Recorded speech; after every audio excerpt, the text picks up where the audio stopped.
Howdy, all you delicious people. I'm here today to review Smallville, Season 1, Episodes 11 and 12. Goofy thing is kind of going on with Wi-Fi lately, so I don't even know how I'm going to be able to even put this video out, so we'll see how that goes. Plus also, I even had this video being put out, and then I realized that I had forgotten a number of things via these episodes.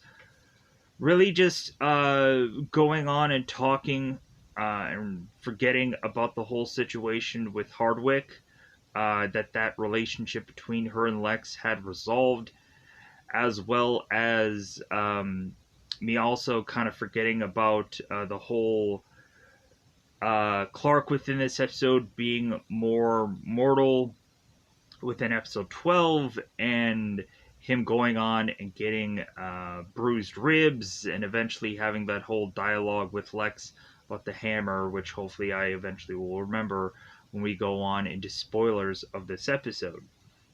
So, we also, I'm kind of curious how exactly the numbers break down, because of course we have certain episodes where villains are to be created from the meteor shower, and then there's some villains that of course are to go on to just be created via recent bouts of them meeting with a meteorite via some accident, whether it's to be dunked upon this frozen lake or to fall upon this pond and become younger, to go on to eventually eat some plant within this nursery and eventually start to crave things,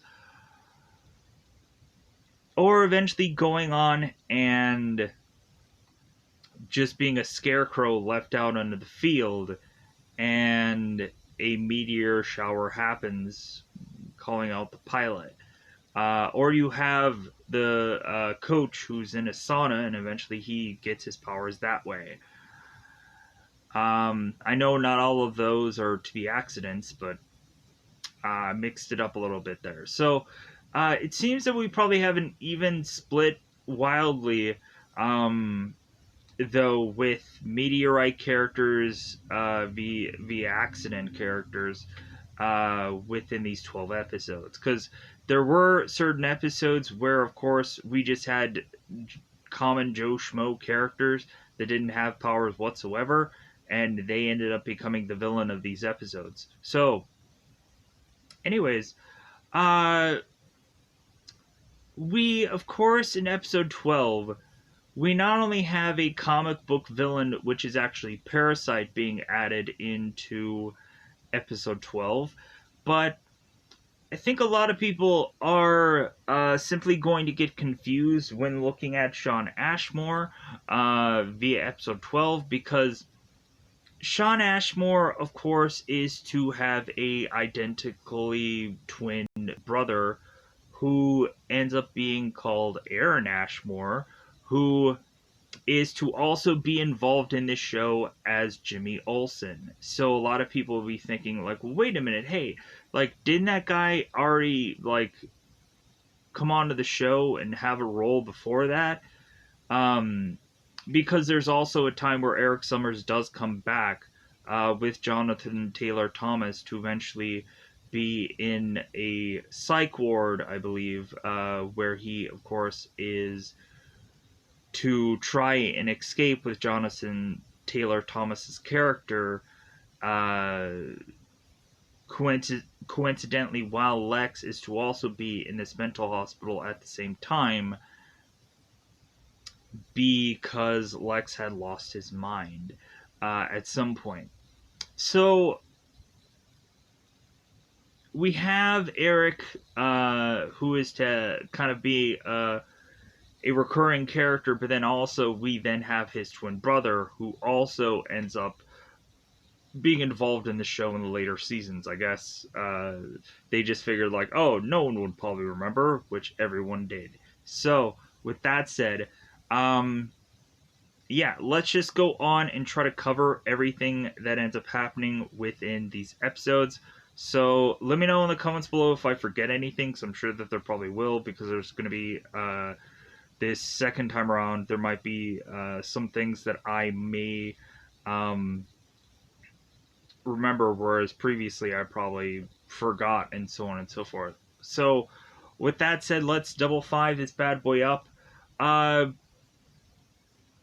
One thing that I gotta say, like, Hug, like, you could probably go on and use this episode via anywhere in the sci-fi genre of things, and it would probably work. It's a very simple approach to an episode, whereas 12 is to be the more iconic part of this early season, where not only do you tie in Parasite, but then you also have Clark, who is to have this unique story where he is to lose all of his power and eventually become more human. And we also have another iconic image of Clark getting struck by lightning, and I think that ends up getting used in the intro screen a lot for the title of the show. So yeah, so let's go on into spoiler time. Spoiler time, it's about the time we can spoil this episode. So we have a guy named Rickman who is going on in the beginning of this episode talking to some guy named Paul Hendricks. So it seems that Rickman is to cement that he is making his way back into Smallville, and so Rickman goes to Paul's business to let him know that he's going to go on and make his way back into Smallville, and Paul is like, well, you can't go on and do that. And Rickman's like, well, yeah, I think I can go on and do whatever I want. So eventually, Rickman is to shake Paul's hand, and eventually we start to realize that Rickman and Paul's hands are to become much more green in this situation. And then when Rickman is to make his way down to the lower level of this building, we then go on to have Rickman being making a phone call to mention that he is to go on and is to need travel plans to make his way to Smallville, as it seems that Paul is to meet him down by this exiting location via Paul plunging his way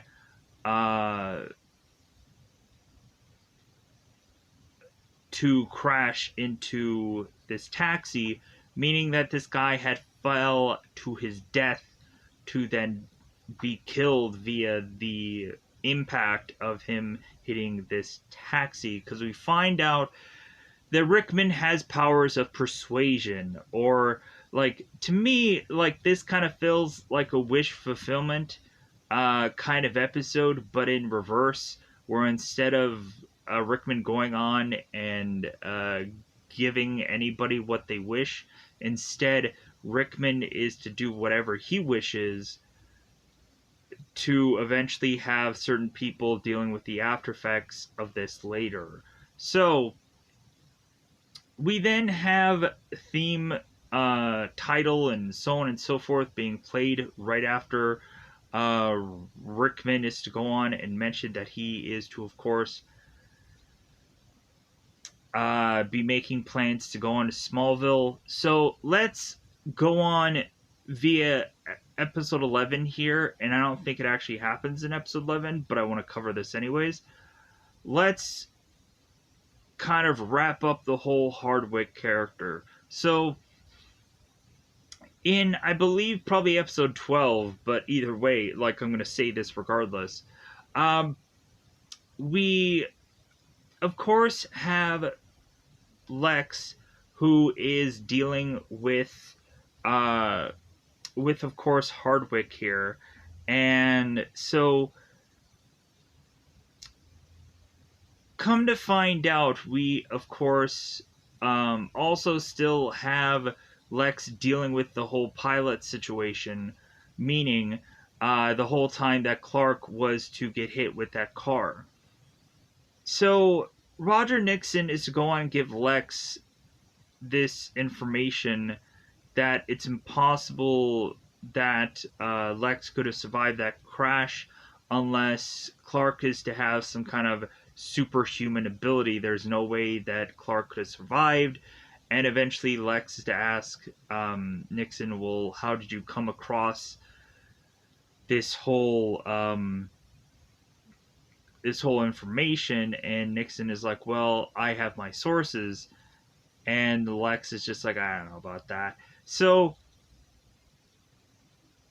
eventually, within episode 12, Lex does eventually become convinced that Clark is to seemingly be human within an episode. And so eventually Lex is to realize that he does not want to jeopardize his friendship with Clark. So eventually, Lex goes on to tell Nixon that he wants to resolve this whole story. And eventually no longer wants to question Clark and so on and so forth. Or otherwise it'll just make Lex look even more like an unbalanced or insane person to consistently keep poking away at this when Clark, of course, is to go on and be simply fine.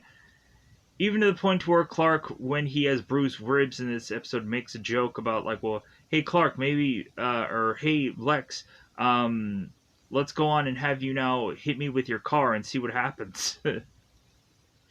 Making the joke of kind of re-adding in the pilot from before. So, but anyways, let's talk about Hardwick. So, Lex is to eventually go on and meet with Hardwick and realize that Sir Harry is there. And Lex eventually is to find out that that Sir Harry had bought out Cadmus Labs without Lex knowing it. And Lex is like, oh my god, like, you bought, like, the biggest part of LexCorp, and they have so many patents and everything like that, you're going to go on and make well more than enough money to eventually buy LexCorp yourself. Oh no.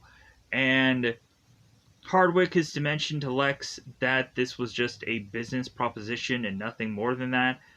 And so, come to find out, we also realize that Lionel had been having an affair with Hardwick also, as pictures are given, I believe, via Nixon to Lex to eventually showcase this, that it seems that Lionel was also sleeping with Hardwick as well as Lex was. So, covering all of that to just get that out of the way, let's go back into the regular episode. So, and I'm going to talk about the whole hammer thing also within episode 12. Hopefully I'll remember that. So, within episode 11, let's get back into this episode. So, we have Chloe, Lana, and Clark all riding horseback, and eventually we have Chloe who's complaining about her getting butthurt while riding this horse. Because, of course, probably with the way that she is going on and riding this horse, she, of course, is kind of smacking up and down via the horse.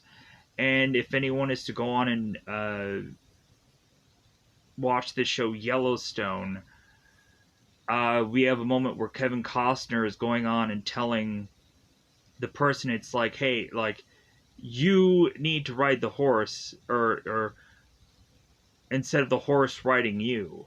So eventually that leads to one of the characters trying to figure out how, like, they can go on and eventually stop, like, smacking against the horse. And eventually it seems that Chloe is to not be able to figure that out. So so we go on and we have Chloe who is to mention to Lana, like, hey, can you go on and can you eventually get my camera so we can kind of cover shots of this? Because since Lana is the most experienced horse rider, Lana makes her way back to get to this camera. And then all of a sudden, when we have, of course, Lana, who is to be yelling for help, we have Clark who's like, what's that, Lana? So of course, every time Lana becomes a runnin', or needs Clark's help, Clark is to be there. But also, we have a number of times where it just feels like Clark is just always there in every single scenario, whether it makes sense or not. Clark is just always there. Weirdly, it's as if Clark always knows there's going to be a problem within his town, and so he is just like he has the superpower of having just the knowledge of where he should be at the perfect place at the perfect time all the time, and it kind of gets ridiculous within episodes that we see here. So eventually, Clark is to run off to try to rescue Lana here, to eventually have us realize that that Clark is to notice a guy named Kyle who either might have tried to go on and assist Lana or eventually gone on and hurt her, and we're not really sure what exactly that whole situation is to play out. We also have the videotape that was done via this camcorder, that really doesn't showcase whether or not Kyle was there to help or hinder what was going on in this whole situation. And so we eventually have Clark, who does not immediately want to say that Kyle had hurt Lana here. So eventually, Kyle is to also seem to become a friend of Clark's within this episode, because we start to realize that Clark has been an outsider. Excuse me. Whether or not he has kind of ingrained himself into what is to be Smallville still, like, with him technically being an alien in this show, he's always going to be an outsider. And so when it seems that he finds another person who is to be an outsider also into this episode, he starts to try to become this guy's friend. So we go on to, of course, have Clark, who eventually is to say that he feels that maybe Kyle did not hurt this girl, and eventually I think he ends up telling that to Martha. And so eventually we have Clark, who tries to go on and discover whether or not that Kyle really did hurt Lana by going ahead and finding Kyle and talking to him.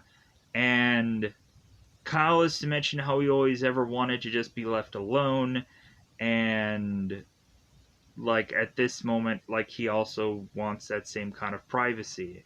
So we then of course have Clark, who is to go on to meet with Lana, as she is now at the Beanery, and so Clark has to ask Lana if she's completely okay, and of course Lana is to mention, yeah, I'm fine. And Whitney, of course, is to be there, being, of course, the stereotypical boyfriend who's like, yeah, if Kyle ever puts a hand on my girlfriend again, I'm gonna give him what for.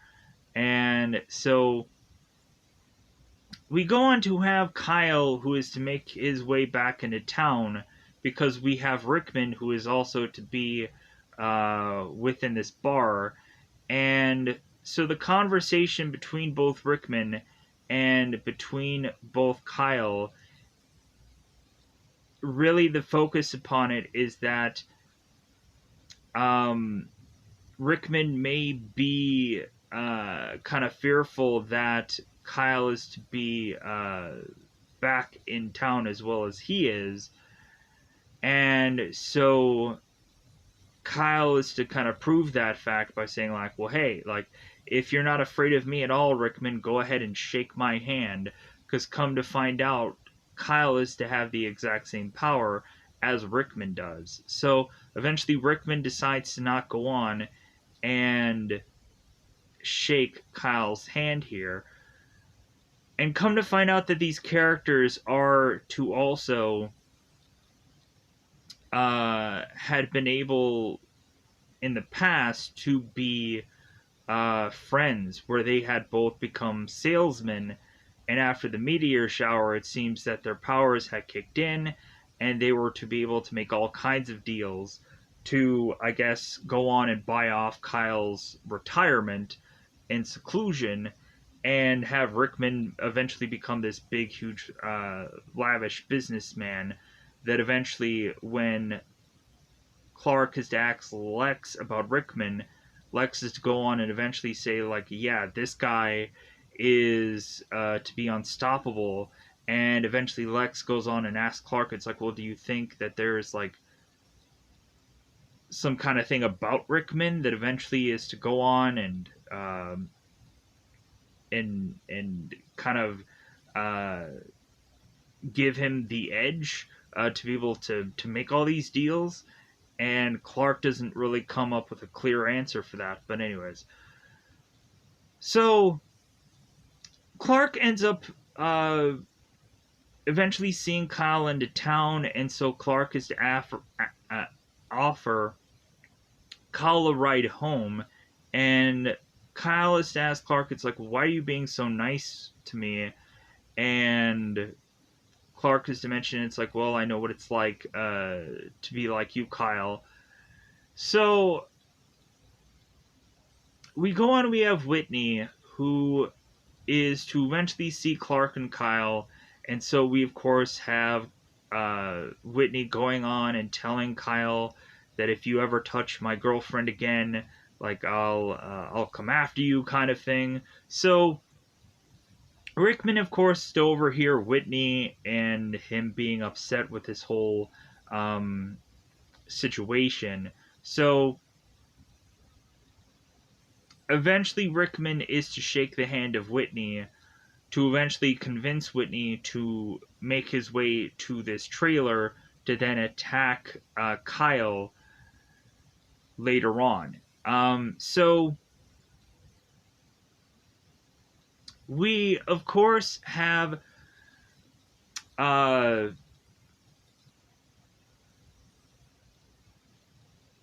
trying to think if there's anything I'm already missing out on here, because I know there are two times when eventually we, of course, have Lex and Clark together, and one of them is tied to Jonathan, and I'll get to that in a moment here. No, I think everything is almost kind of done here, so let's go into this. So Whitney then goes on to attack Kyle with this baseball bat, and so eventually Kyle is defending himself, and so by the time that Clark arrives to meet up with Kyle, we have Clark, who is noticing Kyle is almost hitting Kyle, or Clark is noticing that Kyle is going to hit Whitney with his baseball bat, and so Clark intervenes and breaks the bat while using his super speed, and then pushing Kyle away from Whitney, knocking him out against this trailer. And so then Clark comes to Whitney's aid to eventually then turn around and not believe Whitney's story after the fact. So eventually the police are to be called in this situation. Whitney was to say that he just came to this location to apologize, but really Whitney doesn't remember exactly what he had done here. So Kyle, it seems, is to go on and be arrested, and Clark does not want to believe Whitney because he wasn't there the whole entire time to see what had all happened.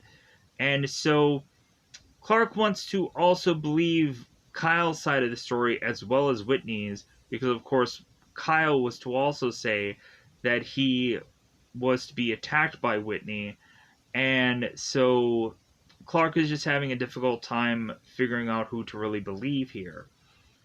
So we then turn around to, of course, have Lana, who wants a private talking with Clark within the Torch.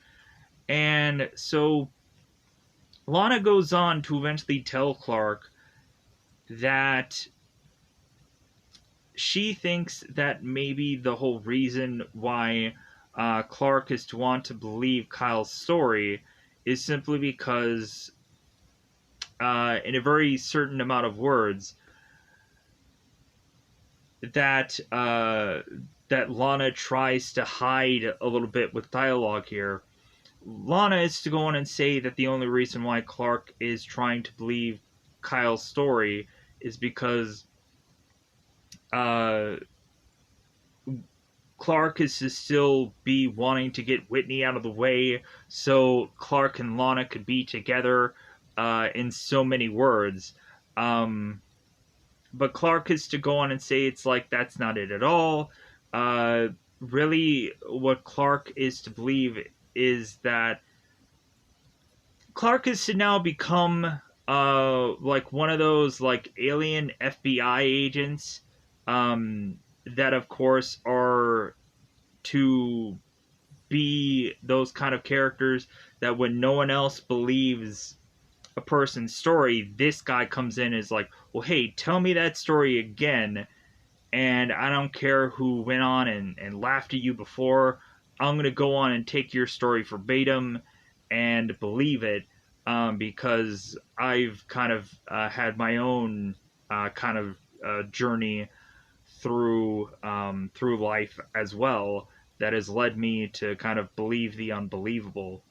And Clark has become that guy because he's already experienced so many of these meteorite like villainish characters, whereas Lana has not experienced really much of any number of those. And so that's why Clark can be more open minded, whereas Lana is to just believe Whitney, as well as her also having Whitney being her boyfriend. So um, Lana will believe anything that Whitney says, even though it doesn't make sense. So we then also go on and have Rickman, who is to eventually make his way to the Kent farm, to eventually have Jonathan shoveling manure and have it fall onto Rickman's shoes, where eventually Rickman is to mention that he didn't want to wear these shoes anyways, and that he's going to replace them. So we of course have Rickman, who is to tell Jonathan about the whole like, hey, would you want to sell me your barn? And of course, we have Jonathan here who's like, well, of course not. If I'm not gonna like sell it to Lex, what makes me think that I'm gonna sell it to a guy like you? And so Jonathan was to shake the hand of Rickman while wearing gloves. So I guess that is to be Rickman's one true weakness within the story. And so by the time that Jonathan continues to talk to Rickman, eventually he goes off to take off his gloves. And then so Rickman is to go on and pretend that he had twisted his ankle and fallen here. And then Jonathan is to make the crack that it's like, well, I guess you shouldn't have been wearing those formal shoes anyways. And Rickman's like, yeah, I guess not. I guess it ended up working against me here.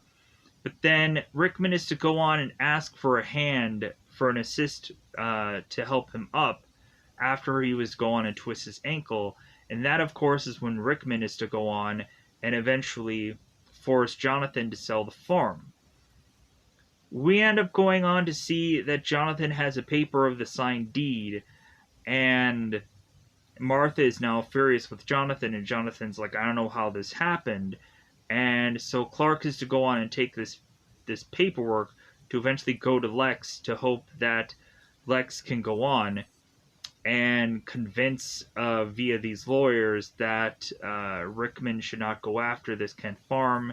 And eventually Rickman does go on and eventually give up the whole Kent farm thing because he realizes there's no way he can win against Lex Luthor.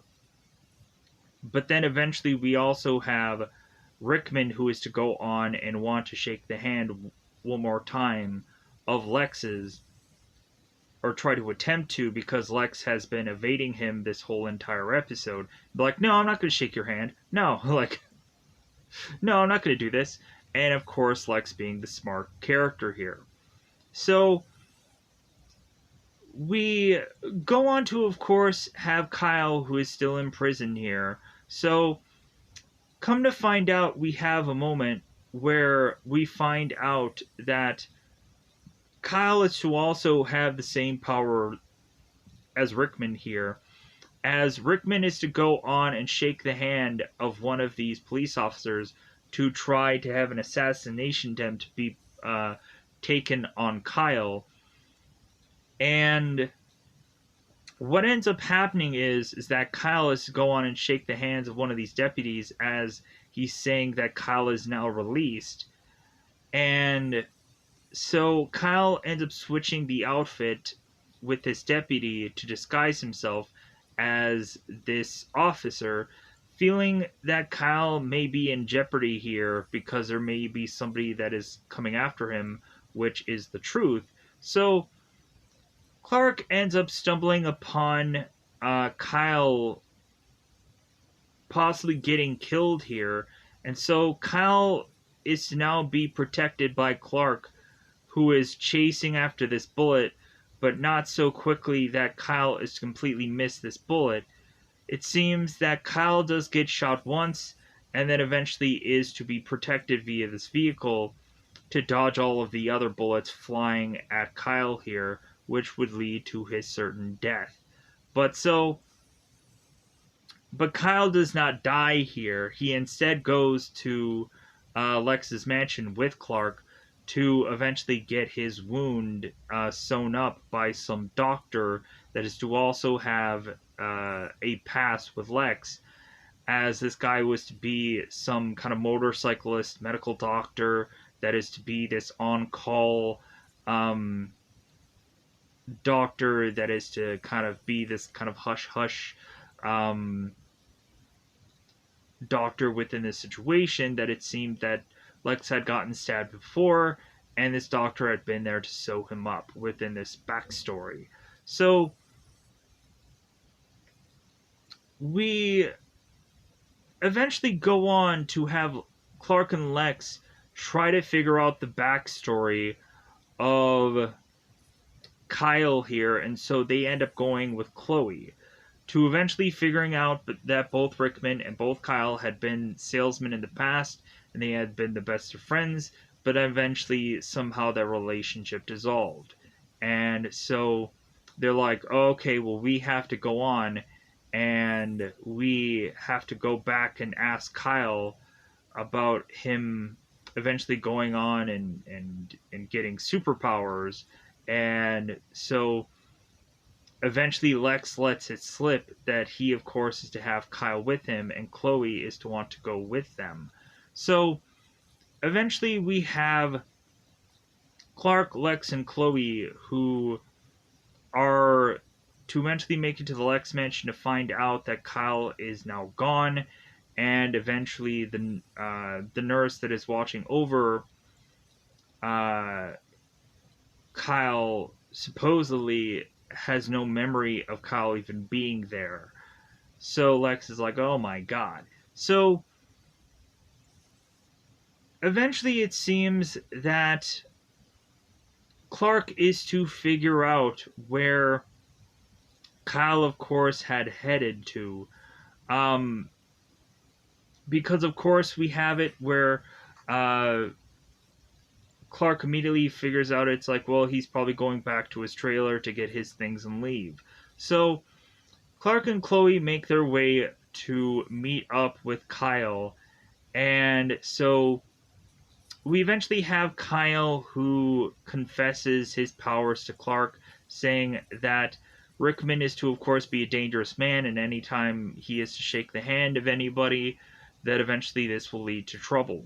So, eventually, Kyle has to explain to Clark that he has the same power by going on and shaking Chloe's hand and telling her that she has always ever had feelings with Clark, and that eventually she should go on and kiss Clark here, and Chloe is to eventually go on and do that exact thing. And so eventually we have at some point that Lana is to eventually ask Clark about Chloe kissing Clark, and Chloe not remembering that she had kissed Clark. And so we end up going on and having us be like, well, how is it that Chloe was to even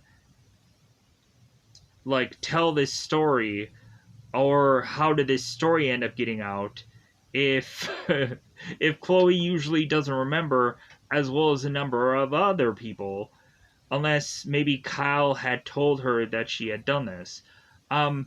Because it seems that everyone who is to be under the spell of this whole handshake is to forget what they had done after they did it, or eventually when Rickman eventually gets killed here, any of the handshakes prior to this ends up getting washed away, and again everyone forgets what had happened during that whole time. Conveniently, right? For story purposes. So we go on and we have Clark and we have Kyle who are back together again.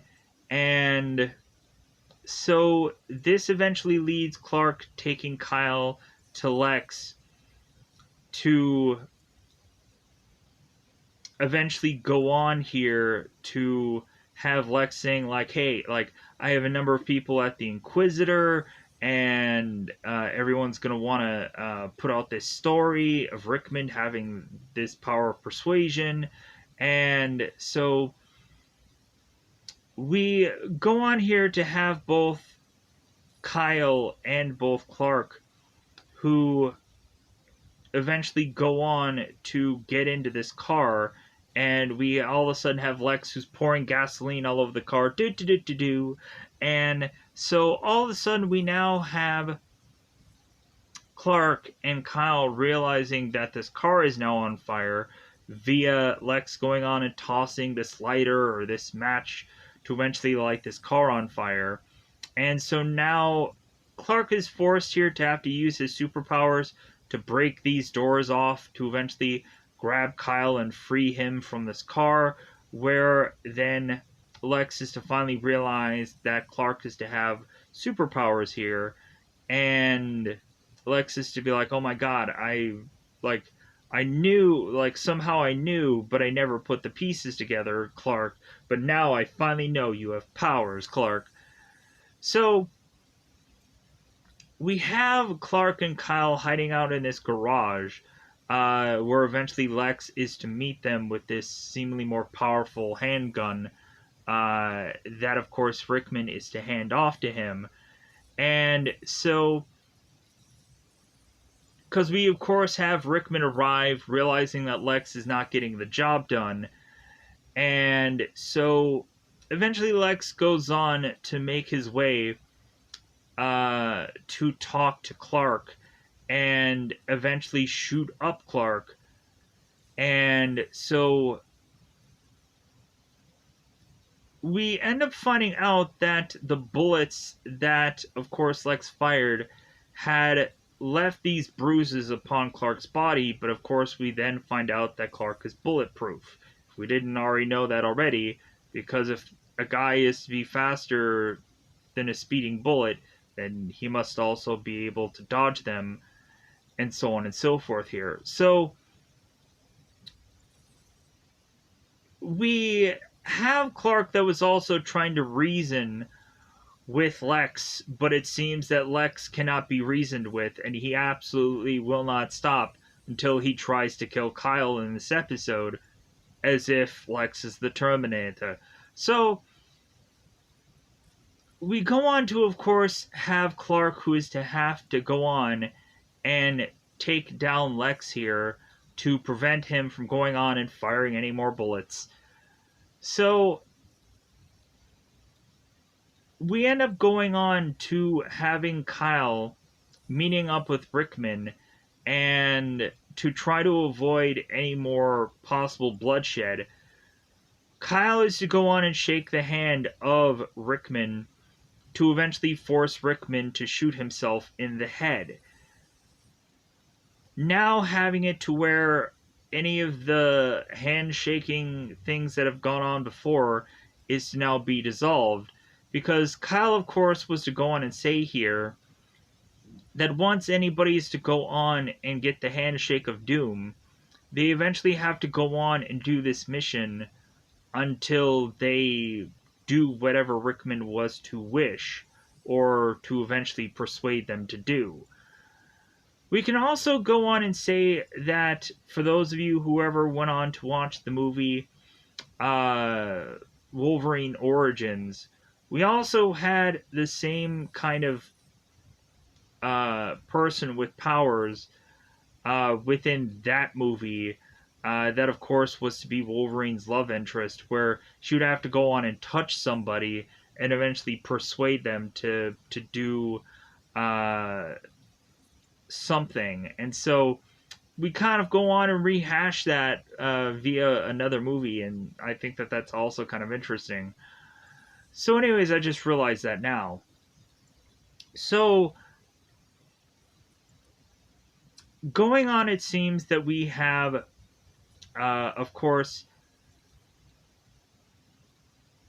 Martha and Jonathan, who are looking over at Clark's wounds and welts and trying to go on and put certain medications to eventually heal Clark's wounds, as Clark is to, I think, pretend that he's really in pain from this medication, but he really isn't. And Martha's like, oh, I'll stop it. Anyways, so we also had Kyle, before last meeting with Clark.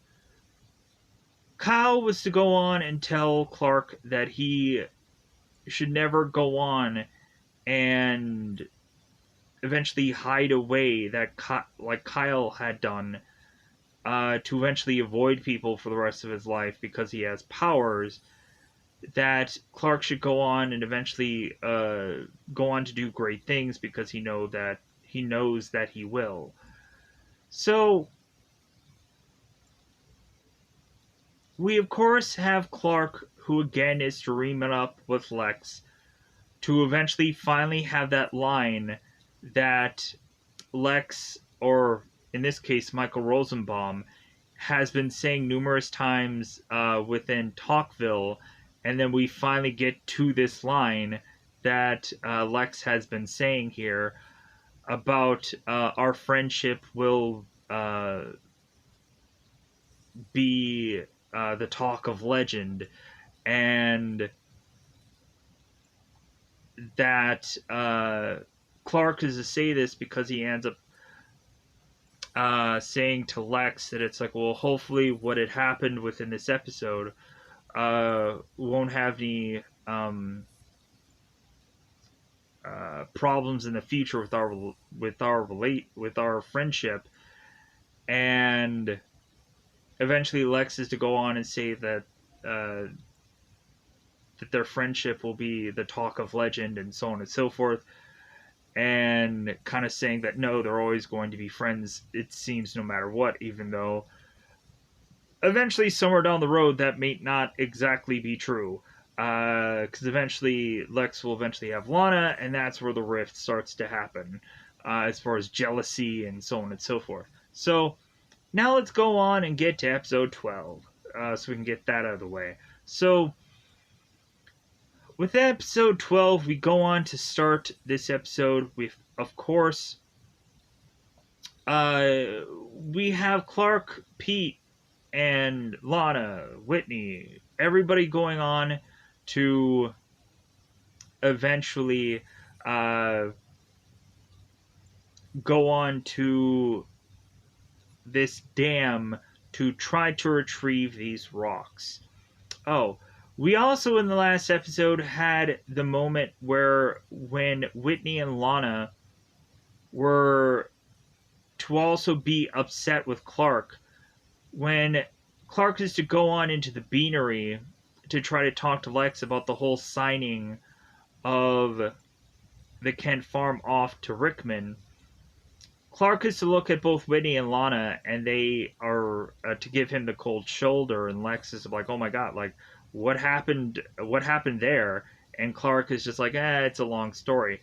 As well as Lex is kind of referencing To Kill a Mockingbird here, and Clark is to mention that he's never read it. And I'm like, wait a minute, like I had gone through like a number of school things where we not only read this book, but then we turned around and also went to see the play of this story. And of course, like To Kill a Mockingbird is about a lawyer who tries to go on and uh, free somebody who is to possibly be wrongfully accused of some crime. And eventually, we have that moment by the end of the story where all the characters within a certain part of this court are to all to stand up to eventually try and go on to eventually try and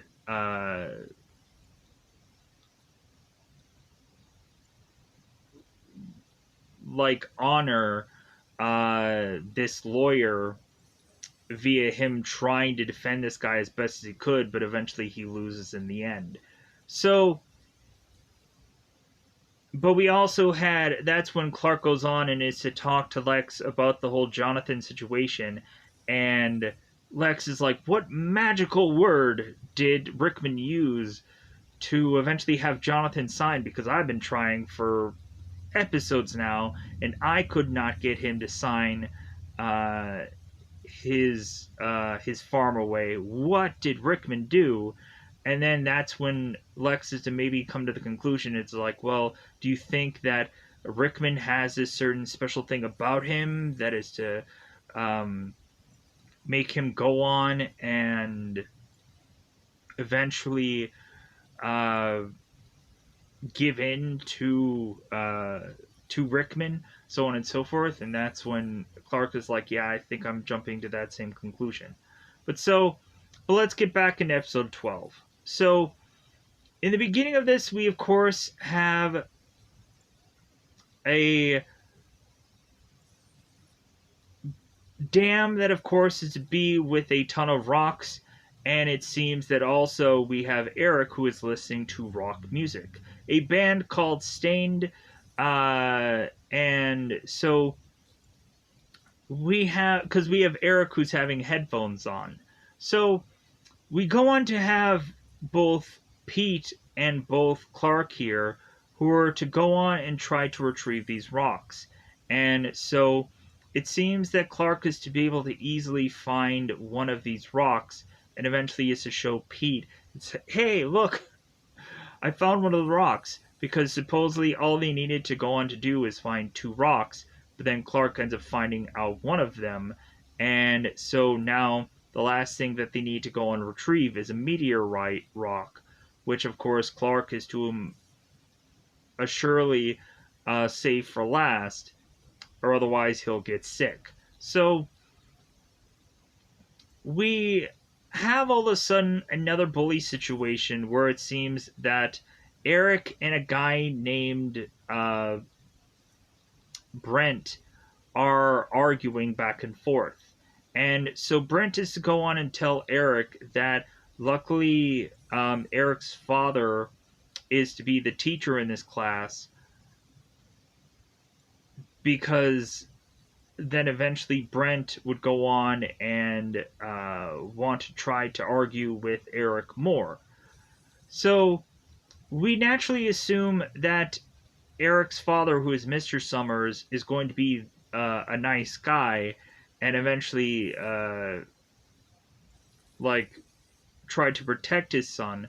But instead we find out that Mrs. Summers is just as much of a a-hole as Brent was.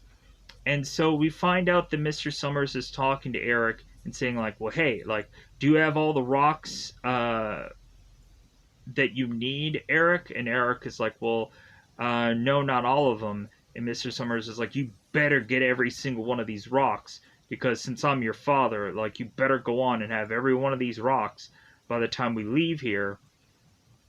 So Eric, who of course is to now get doubly bullied and have his life not pan out the way he wants it to, Eric then wants to go on and eventually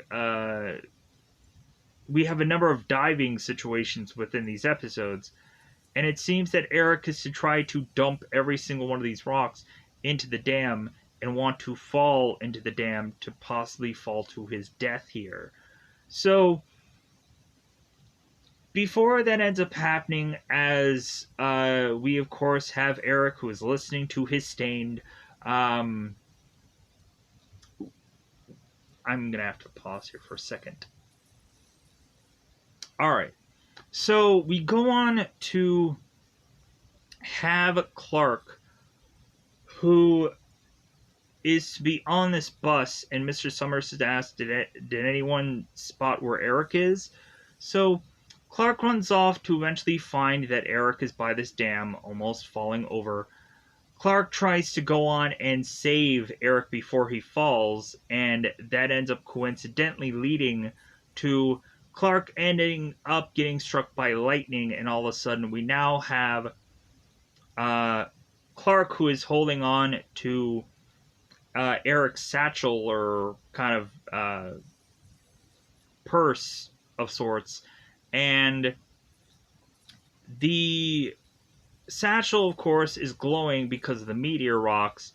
And so, come to find out, we have Clark, who is to transfer his powers over to Eric, and Eric is to now have Clark's powers, and now Clark is to be a normal human being. So we have Clark, who eventually pulls Eric from off of the dam to try to smack him into having some of his clothes not be burning and having Eric catch on fire here. So we eventually have Clark, who is to make his way home to find that Jonathan is stuck in this mud, and Clark tries to push the truck to help Jonathan out. Come to find out, when Clark is to go on and use his strength, it seems that his strength is not enough to push this vehicle, and Jonathan is to eventually now realize that the truck is not moving, and then is to go on and see that Clark had fell down and is to now have a nosebleed, which will tell us that Clark is now human. And so Clark is to go on and tell his father, I think that there is something wrong here. So we of course can't go on and just take Clark to some doctor and eventually figure all this out. No, because of course we don't have a Kryptonian doctor within the presence of Smallville. There isn't one of those. So we go on here to eventually have Clark meeting up with Chloe, Pete, Lana here. And it seems that now we figure out that not only no longer does Clark also not have super speed as he tries to make it to the bus, and Martha and Jonathan are realizing that, like, maybe Clark's powers are finally fading. Clark is to also make it to Lana, and Lana has the kryptonite necklace, and he realizes that he's no longer affected by that, so he can go on and talk to Lana all he wants, and so on and so forth. So when eventually Chloe and Pete are to leave, they come into a thief that is trying to steal Chloe's computer / laptop.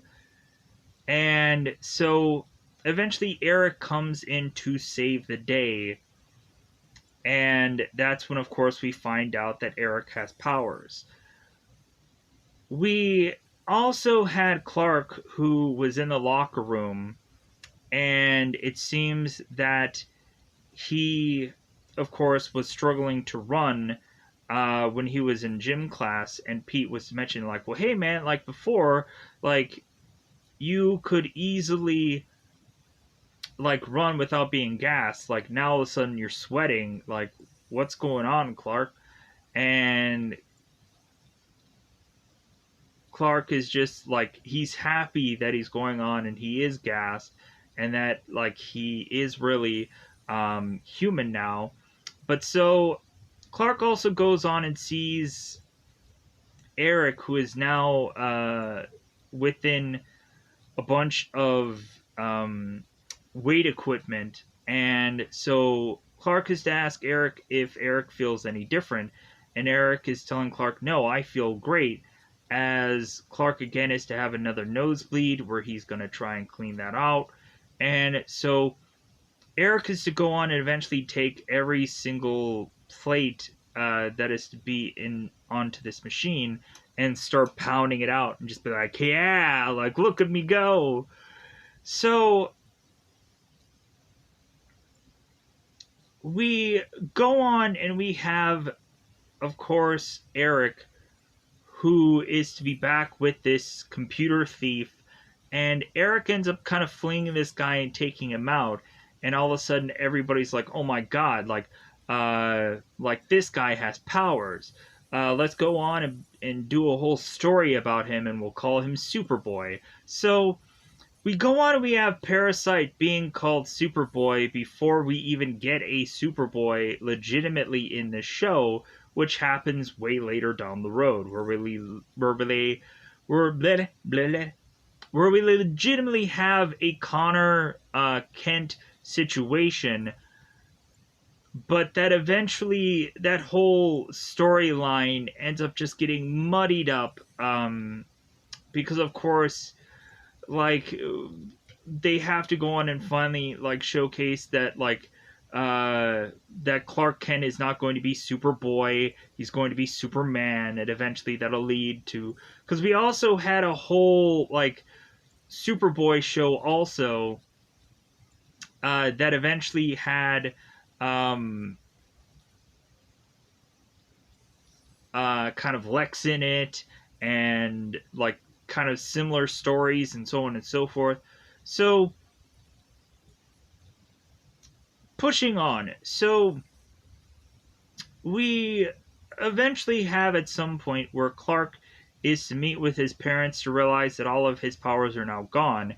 And so we have Clark, who goes on to eventually ask his parents if Clark no longer is to be loved by his parents because he no longer has powers. And Jonathan and Martha are convincing Clark here. It's like, no, like, we love you all the same. Like, because, like, hey, we were just so happy to have you in our lives that, like, if you were to have powers or not have powers, like, we'll love you all the same. So we also go on to have Clark needing to go on and do his chores that normally would take 5 minutes but now are taking 2 hours. And so Clark is to try to go on and do all of these things without his powers, and eventually it gets to the point where he gets very tired. So Clark ends up meeting with Lex, and eventually Lex is to now be convinced that Clark had superpowers to eventually save both Clark but then Lex from this crash. And we then have Clark, who's like, no, I'm just as human as you and I now are, technically. So Clark is to, of course, go on and give Lex this hammer and tell him, hey, like, go ahead and take this hammer and hit me anywhere, and eventually this will convince you that I am human. And so Lex does not go on and do what Clark is to say here, but I'm sure that that hammer is probably rubber anyways, right? Just in case.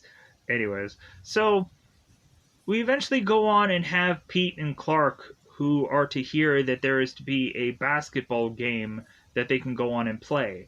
And so Clark is to eventually agree to this whole basketball game, and Pete is like, well, wait a minute, like, Clark, you don't play basketball, and Clark is like, well, I do now because he's human. So Clark goes on and is to play this game, and it seems that Clark is human after all because he doesn't get every single shot here. But so we go on and eventually have them play this basketball game, and it seems that things are working out. And Clark, of course, to be happy that even though he lost this game, he was still able to play this game without having to worry about anyone getting hurt. So we then go on here to have, like, God, because there's so many times when Clark and Lana are in this episode together, or I think maybe like Lex and Lana are in an episode together. We also find out within these episodes that it seems Lana is going to lose the movie theater because Nell is going to sell her flower shop and the movie theater together. And so Lana, of course, is to go on and find this out, and she is heartbroken because, of course, Nell is selling this off. And so Lana eventually is to meet up with Clark, and Clark is to want to buy one last kind of treat. And so eventually that leads up to Clark asking Lana for the whole kryptonite necklace so he can borrow it. And eventually, no matter what happens to him, he'll give it back to her. But that ends up kind of building up in the later part of this episode. But so we go on to, so we'll build up to that part. So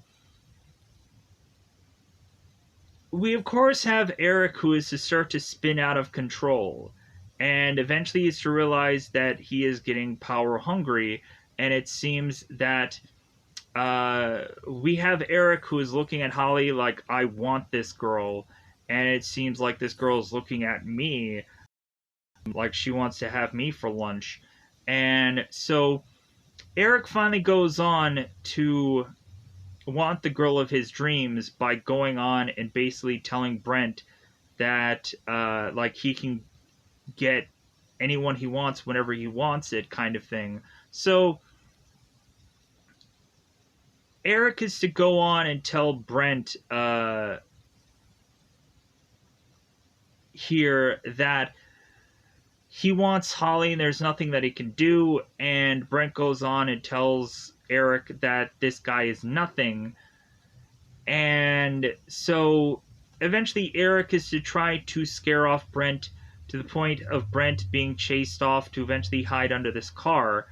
And Eric here is to go on and tell Brent, it's like, well, hey, like,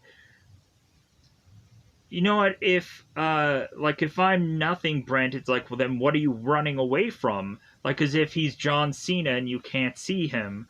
So Brent tries to continue to cower and run away from Eric to eventually have Brent, who is to toss this car over to see where Brent is and to try to intimidate Brent. So Clark tries to run off to try to prevent Eric from hurting Brent, and eventually tells him, hey man, like, don't go on and do this. If you kill this guy, you're going to regret it forever.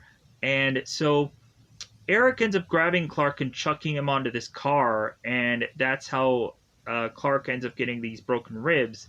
It is to now go to the hospital for these broken ribs, and is now finally convinced Lex that since he now has broken ribs, there's no way he could have eventually had superpowers to survive that car crash from episodes before, and that now, since Clark convinces Lex that he doesn't have superpowers, that it's like, hey, how about you hit me with your car now, Lex, and see what happens. So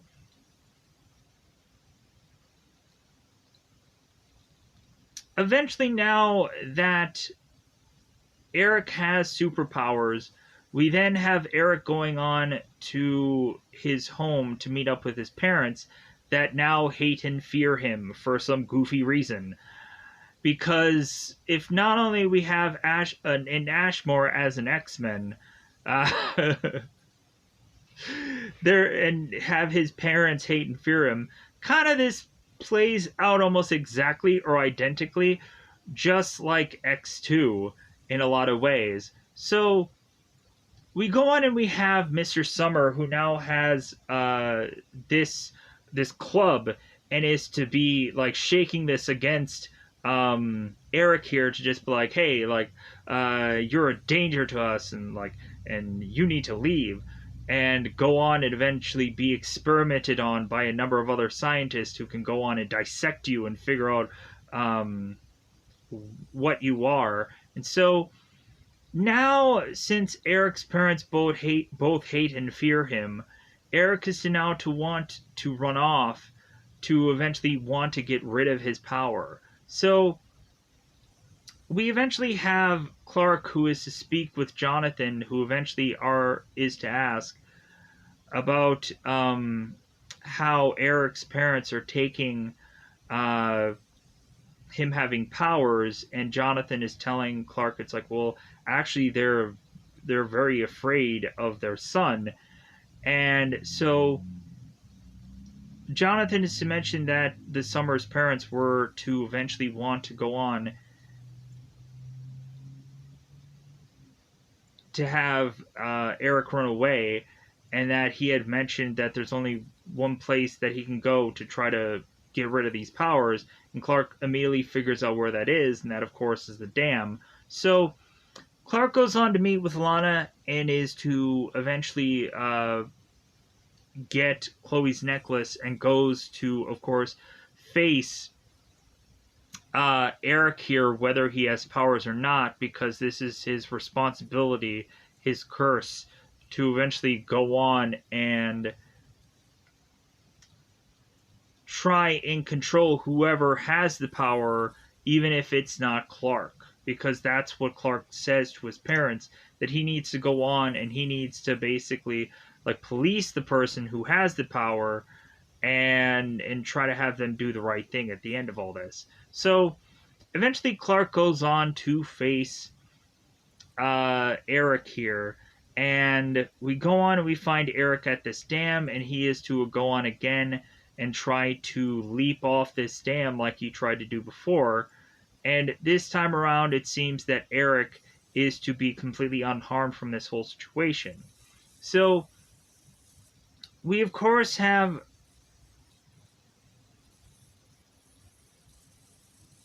Clark, who now is to face off with Eric. And so Eric, of course, goes on to eventually fight Clark around this this high voltage electricity.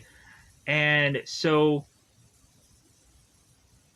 we go on to eventually have Clark get out this necklace, because Clark is to realize that if Eric is to have every one of Clark's strengths, maybe he also has his weakness. So Clark uses the kryptonite to eventually weaken Eric, to have Eric, who is holding this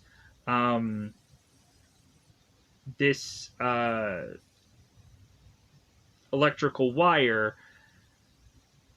that maybe there's a way to possibly re-get this this power transfer to happen yet again, as Jonathan is to mention to Clark that lightning can't strike twice, but there may be a different way to transfer this power over.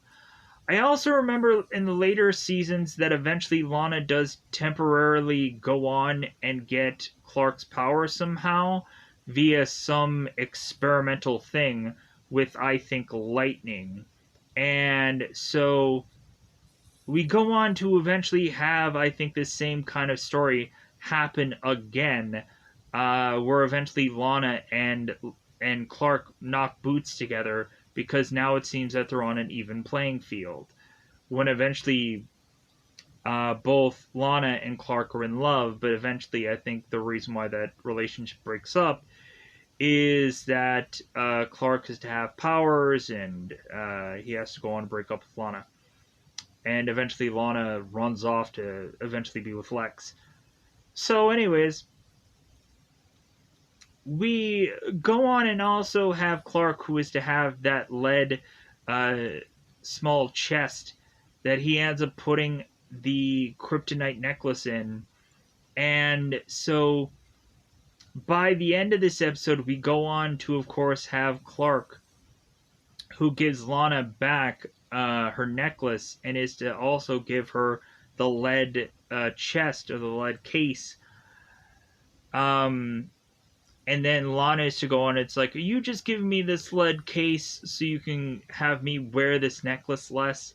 And Clark is like, no, I'm just giving this to you as a gift because, of course, Clark can't go on and open up this case and give her the necklace anyways, or otherwise he'll die here because kryptonite.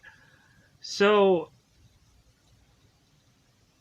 we also had the moment after Clark was to defeat Eric, and Eric getting arrested, going off to the psych ward, which eventually will meet him again somewhere down the road. We have Clark, who is to talk to Jonathan and mention that there were two gifts that even Eric didn't have that was to help Clark out in this situation. And Jonathan is like, well, hey, what was that? And Clark was to mention to Jonathan, it's like, well, like, you and Mom, of course. Of course, mentioning that, like, either way, like, Jonathan was to teach Clark to do the right thing in this scenario, whereas Eric didn't have that guidance and was to have eventually not be able to use his powers correctly. But we also had Clark that was trying to convince, of course, uh, Eric that, like, well, hey, like, you'll come into understanding these powers and be able to use them properly and so on and so forth. And Eric's like, no, I think I can go on and use these powers fine by myself. We also had a moment where Clark had a disagreement with Lex, I think, when we had the handshake of doom being put on Lex, where Lex is to go on and realize that he was always jealous of Clark and his parents, and that eventually when Clark is to try to reason with Lex, Lex is to go on and mention that, yeah, he did end up hating Rickman, but eventually there's some times where you can learn a thing or two from a person you hate. And so, because Lex is to go on and mention to Clark that he has had a past with Rickman and to try to avoid this guy at all costs, and Kyle is to repeat that same sentiment within episode 11. So, with that said, hopefully that does go on to cover everything now. So I'm going to try to get the heck out of here. I apologize for how long this video is, and I'm hoping at some point I can also get this video out. Fingers crossed. So with that said, goodbye everybody. Goodbye everybody.